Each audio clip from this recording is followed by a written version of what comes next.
नमस्कार। स्वागत है आपका न्यूज लॉन्चर पर। मैं हूं अशोक वानखेड़े, लेकर आया हूं आपका अपना कार्यक्रम देख से। खबर कांग्रेस से है और लगता है एक तरफ राहुल गांधी कार्यकर्ताओं की मीटिंग लेकर अलग अलग जगह, जहां कांग्रेस पार्टी के वर्कर रास्ते पे उतर के संघर्ष कर रहे हैं, उनके हौसला अफजाई करने के लिए जाते हैं, तो दूसरी तरफ दिल्ली में बैठकर तमाम जगह पर जो संगठन में खामियां हैं, उस लीकेज को ठीक करने का भी काम कर रहे हैं। क्योंकि खबर ऐसी आई है कि राहुल गांधी और खड़गे जी ने इमरजेंसी मीटिंग बुलाई दिल्ली में और टॉप के नेताओं को, राज्यों के टॉप के नेताओं की भयंकर क्लास लगी। एक राज्य के एक सीएम को भी डांटा। अब केरल से लेके बंगाल तक, बिहार तक सभी नेताओं को अगुवाई यानी पेशी हो रही है और जवाबदेही पूछी जा रही है।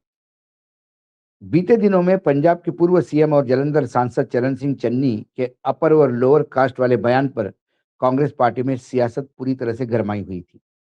चन्नी के बयान के बाद कांग्रेस हाईकमान ने पंजाब कांग्रेस के नेताओं को दिल्ली तलब किया। पंजाब कांग्रेस के कलह के चलते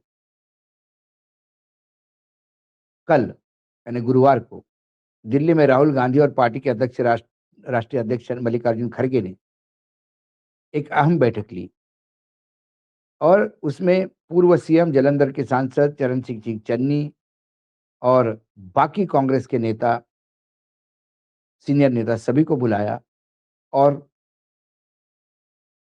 दो टूक बात की कि अनुशासनहीनता को किसी तरह से बर्दाश्त नहीं किया जाएगा। जो भी कहना है वो पार्टी प्लेटफॉर्म पे ही कहना होगा। और खासकर चेन्नी के बयान पे तो राहुल गांधी बहुत नाराज हुए।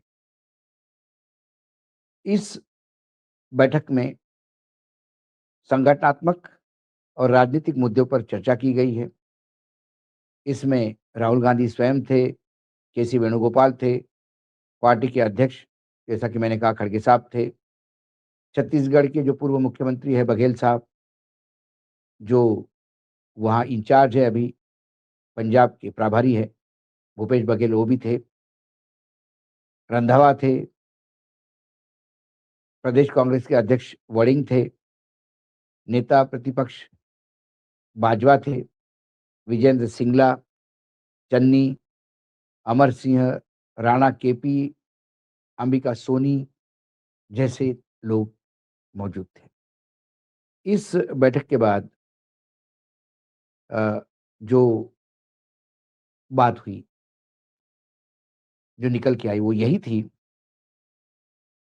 कि चन्नी का एक वीडियो सामने आया था कुछ दिन पहले, जिसमें चन्नी बोल रहे थे कि पंजाब में प्रदेश अध्यक्ष, महासचिव, नेता प्रतिपक्ष, महिला विंग के अध्यक्ष सभी अपर कास्ट है। ऐसे में बड़े पदों पर दलितों को प्रतिनिधित्व कैसा मिलेगा।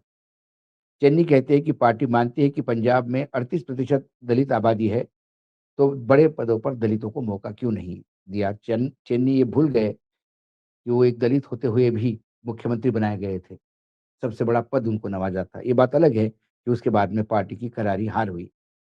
इस पूरे मीटिंग से निकलकर जो बघेल साहब है, भूपेश बघेल, जो इंचार्ज है, उन्होंने क्या कहा, ये वीडियो भी देख लीजिए। राष्ट्रीय अध्यक्ष खड़गे जी और लोकसभा के नेता आदरणीय राहुल जी, वेणुगोपाल जी, पंजाब के सीनियर मोस्ट लीडर से मीटिंग की और 3 घंटा लगातार गंभीर विचार विमर्श किया गया और आने वाले 1 वर्ष में जो हमारी पार्टी की गतिविधि होगी उसके बारे में हमारे पंजाब के नेताओं ने बहुत ही बढ़िया सुझाव हाईकमान को दिया और हाईकमान से रिक्वेस्ट भी किया कि आने वाले समय में अभी मनरेगा महासंग्राम चल रहा है, उसमें वो कार्यक्रम दें। ये रिक्वेस्ट हमारे स्टेट लीडरशिप की तरफ से गया है।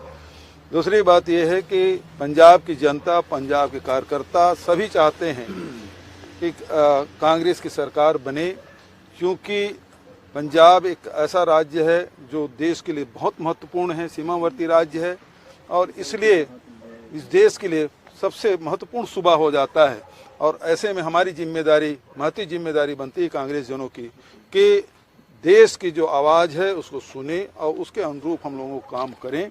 और किसी प्रकार के जो कोई बात हो पार्टी लीडर के बीच में कोई बात हो तो निश्चित रूप से हाईकमान तक के पहुँचाए। कोई भी कांग्रेस के कार्यकर्ता हाईकमान से मिलने के लिए एक एक करके मिल सकते हैं, वो आवेदन करें, उसको मिलने का समय दिया जाएगा, लेकिन ग्रुपिज्म उसको बर्दाश्त नहीं किया जाएगा। अनुशासनहीनता के लिए बहुत कड़े निर्देश हमारे नेताओं ने दिया है कि ये जो अनुशासनहीनता है उसको बर्दाश्त किसी कीमत पे नहीं किया जाएगा। कांग्रेस पार्टी संगठन ने नए सिरे से मजबूती देने के लिए और आने वाले चुनाव की तैयारी को धार देने में पार्टी जुट गई है। पार्टी के अध्यक्ष खड़गे साहब, नेता प्रतिपक्ष राहुल गांधी की अगुवाई में कांग्रेस दक्षिण भारत से लेकर पूर्वी भारत तक अपनी राजनीतिक रणनीति को धार दे रही है। इसी कड़ी में 23 जनवरी शुक्रवार को कांग्रेस यानी आज कांग्रेस के लिए बेहद अहम दिन माना जा रहा है, जब पार्टी के 2 बड़े और निर्णायक कार्यक्रमों को अंजाम देने जा रही है। केरल में इस साल होने वाले विधानसभा चुनाव में कांग्रेस बेहद अहम मान रही है। पार्टी का आकलन है कि राज्य में माहौल उनके पक्ष में है और सही रणनीति के साथ सत्ता में वापसी संभव है। 23 जनवरी को दोपहर करीब 2:30 बजे दिल्ली में खड़गे और राहुल गांधी केरल कांग्रेस के वरिष्ठ नेताओं के साथ उच्च स्तरीय बैठक करेंगे। इस मीटिंग में चुनावी रोडमैप, संगठनात्मक मजबूती, सीटों की रणनीति और गठबंधन की दिशा पर विस्तार से चर्चा होगी। बैठक के बाद केरल कांग्रेस के नेता सीधे मैदान में उतरकर प्रचार अभियान को तेज करेंगे।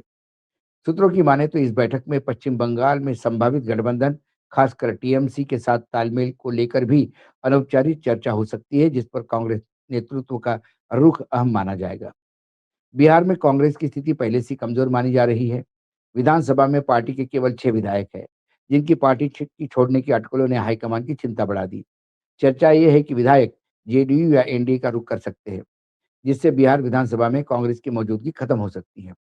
पार्टी नेतृत्व ने इस मामले को गंभीरता से लेते हुए 6 विधायकों को, इसके बारे में हमने पहले ही एक वीडियो में डिटेल रिपोर्ट दी है।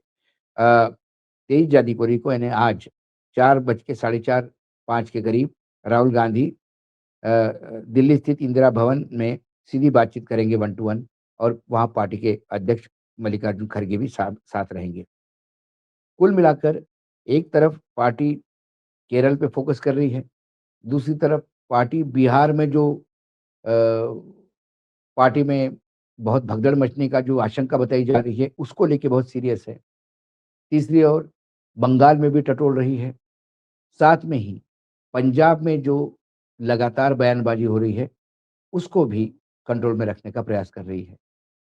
कुल मिलाकर यदि यही रवैया और इसी स्पीड से कांग्रेस काम करती रही, तो एक जगह एक्शन लेने के बाद बाकी जगह डिसिप्लिन में लोग आ जाते हैं। ये वर्तमान में हमने मध्य प्रदेश में देख लिया। मध्य प्रदेश कांग्रेस भी कई गुटों में बटी हुई थी। जो अध्यक्ष थे जीतू पटवारी, वो भी कमजोर माने जाते थे। लेकिन फिर जब पार्टी रास्ते पे हर चीज पे आंदोलन करने के लिए उतरती है, तो कार्यकर्ता उत्साहित हो जाता है और जब कार्यकर्ताओं की भीड़ और जनता का साथ मिलने लगता है, तो गुटबाजी ऑटोमेटिक खत्म हो जाती है। तो फिर क्या तो कमलनाथ, क्या तो दिग्विजय और क्या तो जीतू पटवारी, क्या तो बाकी लोग, सारे के सारे एक सुर में बात करने लगे और जब पार्टी एक सुर में बात करती है, तो फिर उसका रिफ्लेक्शन सामने दिखता है। यही गुजरात में देखा गया। गुजरात में जब जन आंदोलन और उनकी यात्रा शुरू हुई, पार्टी की जन जागरण यात्रा, उसके बाद जो लोगों का समर्थन मिला, उससे भी गुटबाजी को ब्रेक लगा और कई अब दूसरे पार्टी के नेता भी कांग्रेस ज्वाइन करते हुए दिखाई देते हैं। यही असम में देखने को मिला। असम में भी जब लोग वर्तमान सरकार के एंटी इनकम्बेंसी को देखते हुए, जिस हिसाब से आदिवासी समुदाय रास्ते पे है, जिस हिसाब से अलग-अलग इश्यूज को लेके कांग्रेस वहाँ रास्ते पे उतर आई है, वहाँ पर भी जनता का समर्थन देखते हुए कांग्रेस में गुटबाजी खत्म होने की नौबत हमें दिखाई दी है। कुल मिलाकर देखना ये है कि ये जो स्पीड पकड़ा है कांग्रेस ने, ये बरकरार रहता है या नहीं? जब मैं एक तरह से देखता हूँ तो मुझे लगता है वर्तमान में तो ठीक है। जिन लोगों को बड़बोलेपन की आदत है या कैमरा देखने के बाद छपास और दिखास का रोग लगा हुआ है, वो लोग अक्सर वो बातें करते हैं जो टेलीविज़न में दिन भर चलती रहती है और वो बातें वही होती है जब आप पार्टी के खिलाफ बोलते हो, क्योंकि टीवी वालों को मज़ा ही आता है, ख़ासकर कांग्रेस की जब बाइट लेंगे। यदि वो कांग्रेस के खिलाफ उनका वक्तव्य जाता है, तो दिन भर टीवी पे दिखता है। यदि उन्होंने राहुल गांधी की जय-जयकार की या कांग्रेस के संगठन पे अच्छी बातें की, तो चैनल चलाते नहीं। और कई बार नेता अपनी बात प्रेशर क्रिएट करने के लिए माध्यमों का उपयोग करते हैं। एक तरफ इन्हीं राज्यों में आस-पास के हमने देखा कि बीजेपी के अपने बड़बोले नेता अपने पार्टी को संकट में लाते हैं और यहाँ तो कांग्रेस को संकट में लाने के लिए बीजेपी के स्लीपर सेल जो बैठे हैं, वो लगातार एक्टिव होते हुए दिखाई दे रहे हैं। लेकिन जब राहुल गांधी स्वयं यदि मैदान में उतर के इस तथाकथित बयानबाजी को रोक लगा ले, तो फिर कांग्रेस आने वाले समय में एक बहुत बड़ी ताकत बन के उभर सकती है, जो एक समय इस देश में थी। आज एक्स-रे में इतना ही। कल फिर आता हूँ किसी विषय के साथ। तब तक के लिए नमस्कार, देखते रहिएगा द न्यूज़ लॉन्चर।